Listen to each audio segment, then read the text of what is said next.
Matt Lenihan Boxing Social in association with Empire Fight Store and R Kings. Eddie, I've got to say, I'm not envious of many things, but I was sat with Colm last night and we were going through Instagram and I just went, oh, that picture. Yeah. Just talk to me about that picture, like Floyd Mayweather, Terence Crawford, 3 generational greats. I think you tagged it. Deep down, I'm a fan, really. Like, I know obviously I get to work in the sport and close up, but I'm still, I say in awe of greatness, but I respect it and I appreciate it. And you know, I always like spending time with Terence. We have a good rapport, and people sometimes think that we don't really like each other. We do, and I feel like I've single-handedly built his profile and his popularity. Oh, wow. I don't even get any commission. It's outrageous, if I'm honest. But Bud's a great guy. Like, he's got a lot of time for people, and he's got a lot of time for the next generation, and he's boxing mad. Even when he comes up to me, he's like, you know, I'm like, fuck off, leave me alone. You know, yeah, and like, so I just like spending time. Floyd's different. What was that like? Because I saw the clip where he says, "Oh, Eddie Hearn has said about, you know, I'm doing exhibitions for money." Did he reveal to you certain figures or show you bank accounts? Just say, Yeah. "Am I scared?" He told me his entire wealth last night, you know. But what happened was, I walked in, wasn't actually on camera. When I first walked in, he went, "Oh, I heard what you said about me," and I'm like, "Oh, fuck, you know, I can't even remember." And he goes, "You said that I might be broke because I'm doing all these exhibitions." And I just sort of had to front it up. I said, "Yeah, because why are you doing shit exhibitions that when you turn it on, there's no one there?" I said, "At least do proper ones where you're getting proper money. Why are you doing ones for small money?" "Oh, small money, I'm getting 20, 30 mil. But I said, "Well, okay, well, good luck." But then he told me about his skyscrapers, his offices, his apartments, his, you know, and all this. But Floyd is, I was picking his brains more about,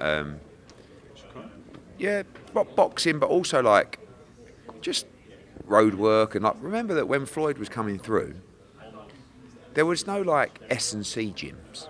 Do you know what I mean? Like, you know, like weights racks and, you know, all this sort of timed explosive bands, like all this shit. He'd just be he'd spar, he'd do his road work, and he'd do his strength or his fitness work in the ring.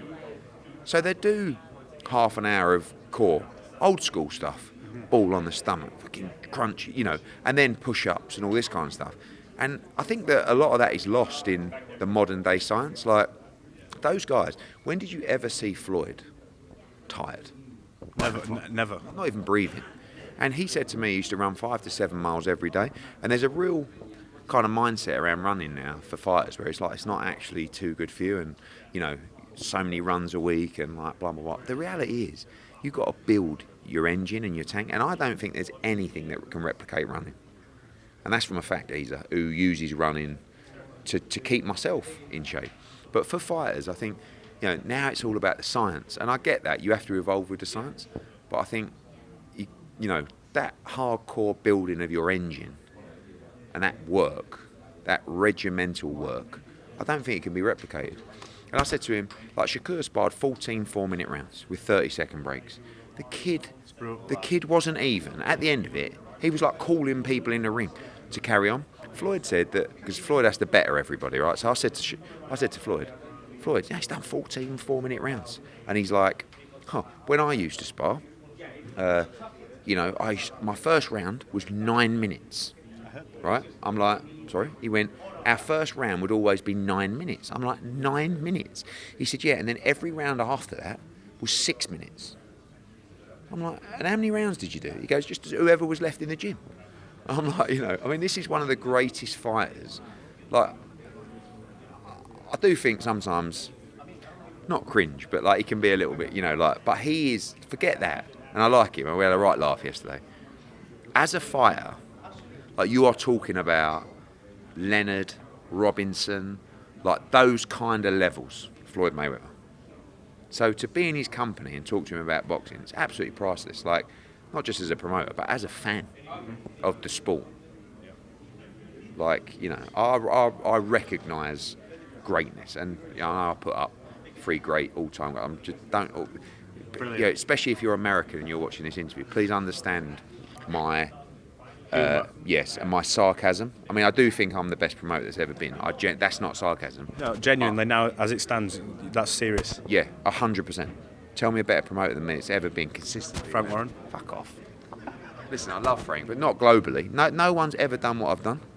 And I'm talking about selling, I'm talking about presenting, I'm talking about promoting.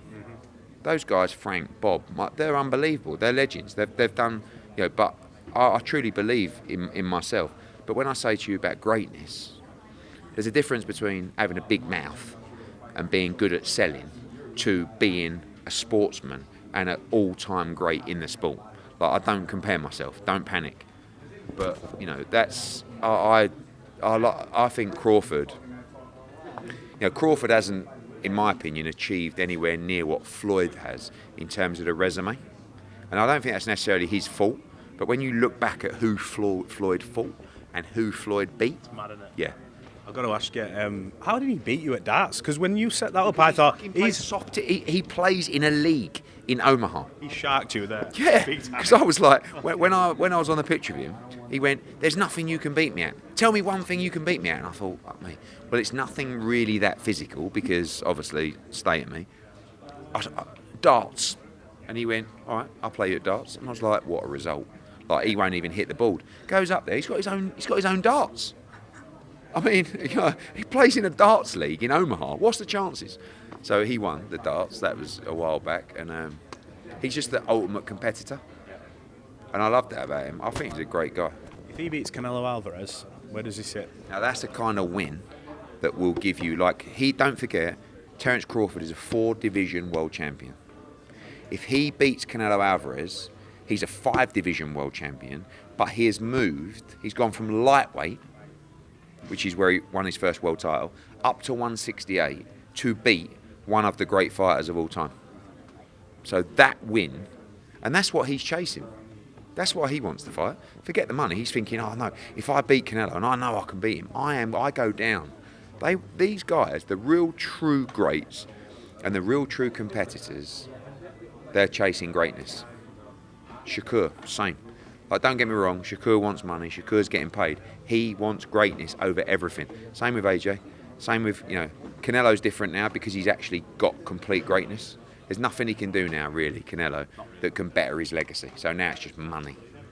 Got to ask you yesterday, tension sort of boiled over a little bit here. Teams colliding. It was a bit of a kick-off. What did you make of it? It looks like Pacheco's not been in that environment before, but Bomac and everyone was really laying it on him. That's where it's going to be interesting for Diego because he's got to control his emotions in that environment and that space, So it's going to be really interesting, and I think stay calm. I don't like. You heard me in an interview earlier. We can't just expect fighters to act normally. You're putting them in an environment. They're training for 12 weeks. They're cutting weight. You're bringing them together. You're sticking microphones in their face. They're kids out of Diego's just a kid out of South Central, right? Steve Nelson's been through a lot of shit.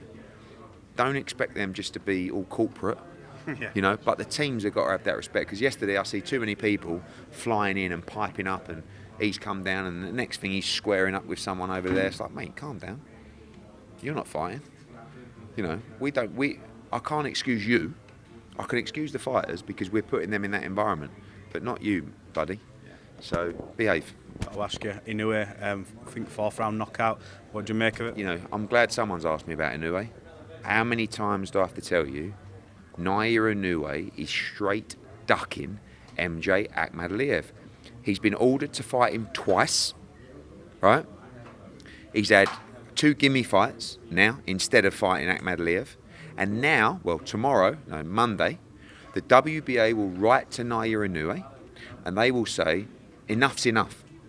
You have to fight Akhmadaliev next or you will be stripped of your WBA world title and you will no longer be undisputed. And watch this now. Naoya Inoue will vacate his WBA world title. You don't think he takes that? No way. No way. Watch this now. You can play it back if I'm wrong. And Naoya Inoue is a pound-for-pound great fighter. Amazing. He has ducked Akhmadaliev twice after an order. Now he's getting ordered for a 3rd time. And he will give up his right as undisputed champion rather than make a mandatory defence against Akhmadaliev. Watch. What does he do if not, though? He goes and fights somewhere else. He's talking about fighting Picasso in Vegas. Who gives a fuck? excuse my language, as an undisputed champion and as a world champion, you have an obligation to fight your mandatory contenders. Now, sometimes if it's a no-name, then I understand look at Canelo against William Skull recently. Canelo vacated. That's not, this is the best fight in the division. Tell me a better fight at 122 than Inoue against Akhmadaliev. It doesn't exist. So you're ducking the best fight in the division. And I can't understand it. I don't even think it's just coming from the team. They don't like the fight. Why though? Surely he's fucking serious. Akhmadaliev, you don't understand. He's a serious fighter. He had issues in the Tapales fight. I still think he won the fight anyway. But look at him last time out. This guy, he can punch. He's technically fantastic. Southpaw, can switch. He's got an engine. This Inoue Akhmadaliev is one of the best fights in boxing.